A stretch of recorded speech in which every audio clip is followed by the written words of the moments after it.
Hey, what's going on? It's John at Random Dude Stuff. Thanks for checking out this video. Today what I wanted to talk about was joining the military, more specifically joining the Navy, because that's the branch I served in. And I wouldn't want to tell you a bunch of information about other branches I don't know. So I'll kind of try and give some of my perspectives from what I saw, but mainly, I was obviously in the Navy.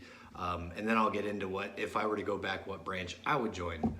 Might be kind of a surprise at the end, but anyway, might not. Anyway, I joined in 2010 and got out in 2015, so things might have changed since then, so keep that in mind. Definitely talk to a recruiter, talk to if you got friends that are in, ask them, ask about the job that you want to do. A quick backstory about myself: I joined the Navy because I wanted to get out and be a highway patrolman, so I joined and I was a MA, which is the Navy's fancy way of military police, Master at Arms. I kind of found out that policing people wasn't my gig and didn't want to do that anymore, which I'm still glad I did it because I had a blast. I loved, pretty much every minute of being in the Navy and all the opportunities that I got from doing that. And then all the things that come along with that. You get the, just while I'm thinking of it, you get the GI Bill that pays you to go to school once you're out. You can usually go to school and you don't pay anything out of pocket while you're in. I think you pay for your books, but what's that, like 50, 100 bucks or something? I might be wrong. You might not even have to pay for books, but I don't think you had to. So you can go to school while you're in. Obviously free medical dental while you're in. You don't pay for any of that stuff. GI Bill, once you get out, you go to school. You get paid to go to school while you're going to school. So what other person's getting paid to go to school? Everybody else is going into debt. You also get the VA home loan, which is another nice thing. There's just a lot more benefits you can do, like a zero down payment, things like that. I don't want to get too much into that stuff because then I'll get lost down a rabbit hole. But the VA home loan, just a lot of good benefits, and then all the travel you get to do, all the places you get to see. I feel like I got really lucky. I got to see a lot of Europe. I got to see, Africa, parts of the Middle East. Israel, Greece, there's a ton of places. I had a blast. Honestly, couldn't say anything bad about it. I mean, it is like any job or anything in life. There's times that suck, and I guess the way I heard it and the way I thought the person did a really good job of explaining it was they said when it's a bad day in the military, it's a really bad day. And I think what he meant that as, or what I interpreted it as, is it's kind of that feeling of they own my ass. I can't go anywhere until your contract's up. What are you gonna do? Get a dishonorable discharge? But it's a very rare situation. It might be you're on a deployment, or in the Navy. I didn't go on a ship, but you might be on a ship and just be super tired of sitting on the USS Paint Me Daily for however long you're out to sea. I didn't go on a ship, so I don't really know about that. But you could be on deployment. Some stupid stuff comes up. It's the military. People get killed. You might have a friend or somebody that you went to boot camp with, or you knew, and they might die. So that's kind of reality of life, anyways. But I didn't mean to get dark so quick. But I feel like the pros definitely outweigh the cons. Just all the opportunities that came from it, all the places I got to see, all the friends that I met. There's still a lot of people that I talk to at least every week, every day. Some of my closest friends are closer than my own brother. I talk to them once a week at least. Just, how you doing, man? What's up? I even people that I wasn't necessarily friends with, like go out drinking with and hang out with on the weekends, I still randomly talk to them that were at my command.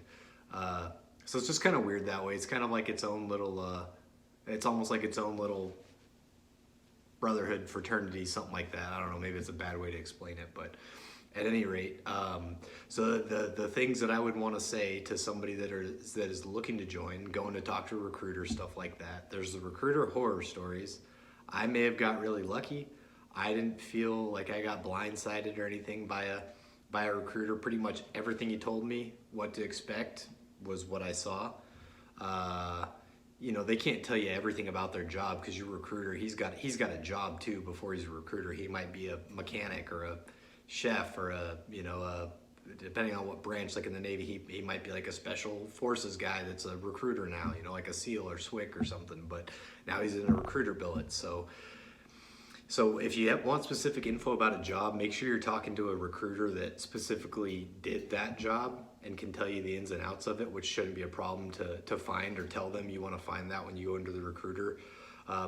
The other thing with that I wanted to say is make sure you get the job that you want. Don't I don't think I would join the military just to join, just to say, you know, at least the Navy. I wouldn't join the Navy and say, I just want to join the Navy. I want to go out to sea and be on the USS Chum Guzzler. I wouldn't do that, but I at least had the end goal if I wanted to be a highway patrolman. I ended up not even become a police officer. Just like I said, wasn't my thing. But I had the goal at the time. Was kind of my point with that. And the reason I say that, because again, this is Navy specific. I heard a lot of stories of, say, if you go into recruiters and they try and tell you, hey, don't worry, just we'll get you a job later. There's no opening for this job right now. Or you don't know what you want to do, so just go in, and it's called the undesignated seaman. I've never done that, but from everything I've heard, you don't want to do that, because you know the pros and cons is you end up going out on a ship with no job. You don't have a rate, so you're kind of just doing all the work that nobody else would really want to do on the ship. You're painting the ship, you know, you're probably doing like janitorial type stuff. You're kind of just bouncing around. And the silver lining with that would be, again, I didn't do it, but just to give a silver lining from secondhand information. The silver lining with that is, I think you can see other jobs that way. Like, you know, you might be bouncing around with like the guys that do electrical work and say, hey, I really like working with electrical stuff. I want to be an electrician's mate. And then you can, I think it's called strike for that. So you can start, it's kind of like on the job training. You can start working with an electrician's mate, say, hey, I really like this and I want to get out and become an electrician. So I really would like to have these skills. Like, okay, cool. You know, jump on in with this guy, and then you end up going to doing on-the-job training. Eventually you can strike and go to that school to become an electrician's mate. So that's a cool positive with it, but I think the negative would probably outweigh the positive, at least for a temporary time being on a ship and swabbing the poop deck. But I never did it. Just trying to tell the person that's looking at it, and this is Navy again. The other thing that I wanted to say about just making sure you get the job you want is just making sure that's in your contract, because you don't want to go and say I'm going in and I want to be I want to go to, I feel dumb saying this one because I never did it, but say you want to go to a special program, like you want to be EOD or SWIC or go to BUDS or something. Make sure it's in your contract, because I also heard of people going in and saying, well, like I thought I was going to BUDS or I thought I was going to EOD school, and then you find out for whatever reason you're disqualified, or you never had that in your contract. I don't think that stuff happens that much anymore, but it can. So just make sure every time you're signing a piece of paper, make sure it's got the job that you're wanting to sign up for on it. Whether you want to be a master at arms, you want to be an electrician's mate, you want to be on a submarine, just make sure that is on the piece of paper you're signing, and you should be good to go. The other thing I just kind of want to touch on is for, you know, a young guy going to boot camp, it definitely can suck. I've never, you know, been to jail or anything, but for me, I can still remember it from over 10 years ago. I felt like I was in jail at first. I thought like, man, I just fucked up. I was picturing myself like, how can I get home to get my Harley, and I'm going to Mexico because this is stupid. Especially Navy boot camp. To be honest with you, Navy boot camp is boring. You know, you see like the Marine and Army movies and stuff like that, or somebody's been in the Marines or Army, they know they're probably, you're at least doing obstacle courses and outrunning and PTing and stuff. And then I think I got in worse shape in boot camp, because you do a few beat downs, which is just when somebody gets in trouble, they beat you, and it's push-ups and flutter kicks and jumping jacks, 8-count bodybuilders, stuff like that. But that's probably the most PT you get. The rest of the time, you're folding laundry and marching around a little room full of bunk beds, and you're reading this manual the entire time about all these ships and stuff that I never went on, so it was all out the window anyway, and fighter jets and stuff, which I guess that's kind of interesting. But you're just reading this manual. It's like this thick and your head's buried in it the entire time in boot camp. So that just something to brace for. I was 21 years old, and it wasn't like Gomer Pyle crying in your sleep, but it was still something that sucked. But it gets better. It gets much better once you get past boot camp, once you get under your follow-on training. I remember also having another funny feeling. I'm kind of curious, anybody watching this that is prior service, if you had this feeling of when you left boot camp and everywhere you went after that, if you thought people were messing with you. Like, I remember I thought it was a prank. I showed up to my MAA school to be a Master at Arms, is in Lackland Air Force Base in Texas. And I remember somebody going to grab my bag, and what are you doing? You know, I thought they're gonna take it and yard sale it or throw it and dump all my stuff out, but I kind of thought like, what are you doing? You know, you're gonna mess with me? Like, no, I got you, and I really thought it was a trick for like the first at least day or at least the first few hours before I kind of, you know, chilled out and realized it's not a test or anything. People are just like, we're not in boot camp anymore, and you know, that's the point of boot camp, is to just make you feel like you're a lowlife. But it's still a lot of fun. I look back at that too. Anyway, you know, moving on before I go down a rabbit hole, I'm really good at that. Just all the opportunities that come with the military. You know, like I said, I joined as a Master at Arms, which is typically military police type work, and that's the school you go to is do military police type stuff. I never really did any of that because I went to a mobile security squadron in San Diego, California, Imperial Beach, Mobile Expeditionary Security Squadron 3. It was Coastal Riverine Squadron 3, and now I think it's back to Mobile Expeditionary Security Squadron 3. Why they changed the name, I don't know. They merged with the Riverines when I was in towards the end of my contract. We merged with the Riverines because I think they were out of a job, and then why they moved back to Mobile Expeditionary Squadron 3, I don't know the answer to. But anyway, that's a really fun thing to do if you can get if you're going MA or if you're just in the Navy, because there's boatswain's mates there who they drive, you know, the little boats. There's gunner's mates who work on guns. There's coxswain's mates who I think they like, you know what, I don't know. I actually don't remember what they do. But there's all rates there, so people have different jobs. But it's kind of more of a fun command. You know, you get to shoot a lot more. You get to do a lot more cool opportunities. You get to, there's a lot of schools you can go to that are really fun. And I lucked out when I went to, I'm gonna transition this to into what branch I'd want in a second, but I lucked out with that command and got to go to, it's actually an Air Force school, and I think it's Lakehurst, New Jersey. It was a while ago, I got a bad memory. But it's called the Phoenix Raven School, and it's typically for Air Force, and Air Force security forces get to go to this school.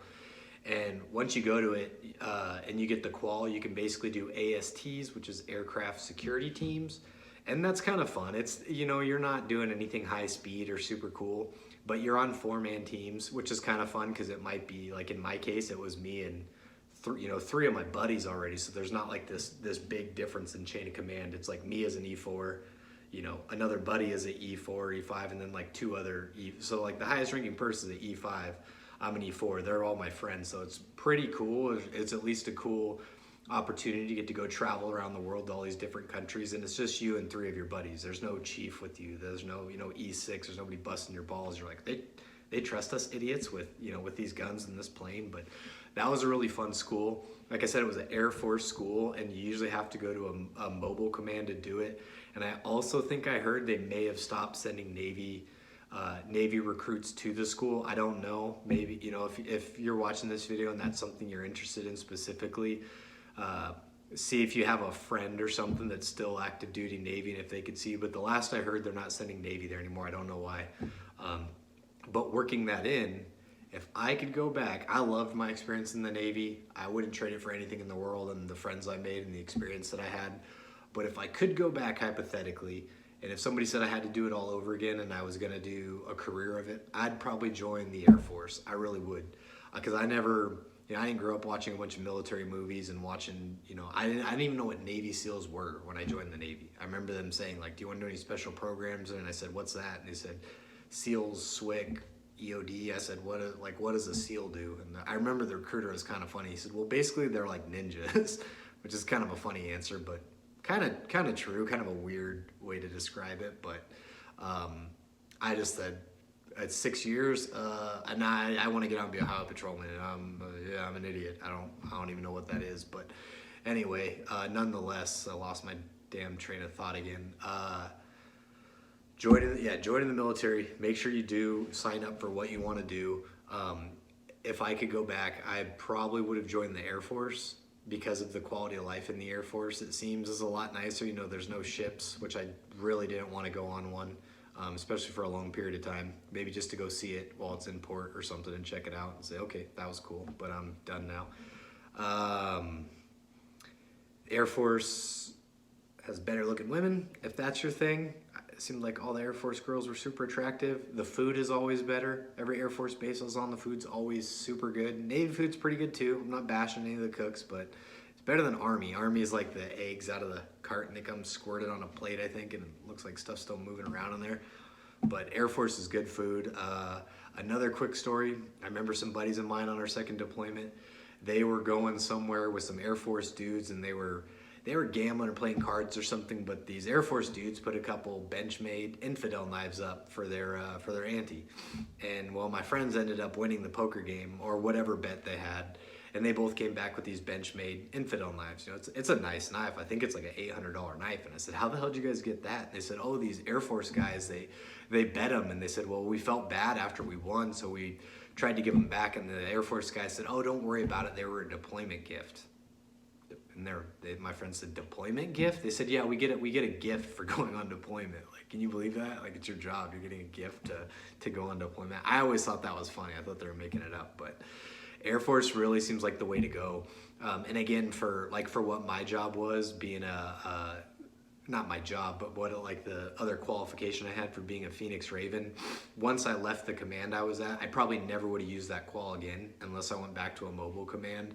Whereas in the Air Force, if you're a Phoenix Raven, I think they pretty much can go from wherever they're stationed and a Raven mission pops up, and they go do security for a mission, you know, out of the OCONUS, which is continental United States, outer continental United States. I might have just messed that up, but somebody will hate on me in the comments and tell me I'm wrong. But anyway, I forget some of the abbreviations. But the Air Force Phoenix Ravens, they get to do that year round, and it's a qual they get to keep their entire career. So I always thought that was really cool. You know, it beats what sounds like standing at a gate and, hello sir, check flipping ID cards all day or dealing with some kind of a, you know, like domestic dispute like police. I just was really disenchanted with the idea of, you know, dealing with other people's problems by the time I was out of the military, and maybe even before. I just didn't want to do that kind of law enforcement stuff. But again, besides the point, I would join the Air Force. Any young guys that come to me and ask me, it's very rare, but I've had some younger guys want to join the military and ask me what I thought. I say join the Air Force unless you have a specific job, like I want to join the Army and be a Ranger. I want to join the Marines. My dad was a Marine. I want to be a Marine just like him, or I want to be MARSOC, or I want to join the Navy and be a SEAL, or Navy and be EOD, or Navy and go on a submarine and sing with the Beatles. Then I would, yeah, if you don't have that specific end goal, I think Air Force is the way to go. Personally, it's just my opinion, and I wasn't in the Air Force. It's just what I saw. So anyway, I hope I help somebody with this video, you know, somebody that's looking to join. It really was the best time of my life, and when you're 18, 19, 20, 21, it seems like time's not going by that fast, but it went by like this. It really did. And I still miss it all the time. I got a family and stuff now, so it's not something I'd want to go right back into and be away, but I think about it all the time. I would say it was one of the most adventurous jobs or times of my life, as far as like the travel and just all the things you're doing, and just being that young age. So I would say go for it. Something you're thinking about. If you're from some small town that still drools over the high school football team, do it. Get out of that town, go to San Diego, do something fun with your life. But anyway, I hope that helps somebody. If you have any questions, feel free to leave them in the comments. I'll try and get back to you. If I missed something, you know, I was probably going a million miles an hour. I had too much coffee today, and now it's late and I'm ready to go to bed. But thanks for watching this video. Hope you guys all have a good day. Take care.